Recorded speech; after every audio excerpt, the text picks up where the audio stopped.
Wow! Onion dosa. My choice is always onion dosa. Vegetable dosa. It's my choice. Podi dosa. My choice is podi dosa. Wow! Masala dosa. It's always my choice. Dosa வகைகளில் ஒவ்வொருவருக்கும் ஒவ்வொரு choice இருக்கலாம். ஆனால் எல்லா வகை தோசைகளுக்கும் ஒரே choice இதயம். மூன்றாவது முறையாக பிரதமராக பொறுப்பேற்ற நரேந்திர மோடிக்கு தைவான் அதிபர் லாய் சிங்தே வாழ்த்து தெரிவித்தார். அதற்கு மோடி நன்றி தெரிவித்தார். இந்தியாவும் தைவானும் பொருளாதாரத்திலும் தொழில்நுட்பத்திலும் பரஸ்பரம் பலன் பெற விரும்புகின்றன. அதனால் தைவானுடன் நெருக்கமான உறவை வைத்துக் கொள்ள இந்தியா ஆர்வத்துடன் உள்ளது என பிரதமர் மோடி கூறியிருந்தார். மோடியின் கருத்துக்கு சீனா எதிர்ப்பு தெரிவித்தது. தைவான் விவகாரத்தில் ராஜாங்க ரீதியான அறிவிப்புகளை இந்தியா தொடர்ந்து வெளியிட்டு வருகிறது. தைவானை அரசியல் ரீதியாக ஆதரிக்கும் மனப்பாங்கை இந்தியா தவிர்க்க வேண்டும் என சீன வெளியுறவுத்துறை கூறியிருந்தது.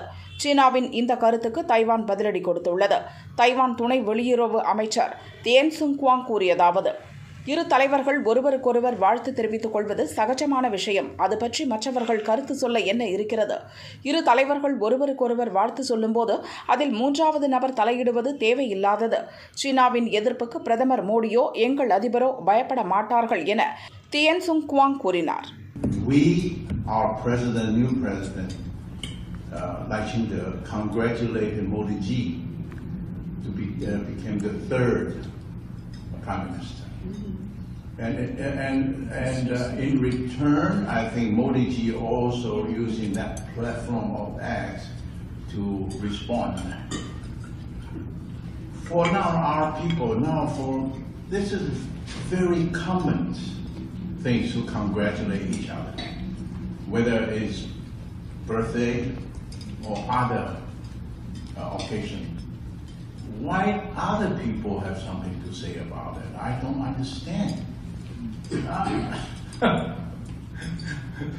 This is a very unreasonable interference of the two leaders congratulating each other from the very commonly used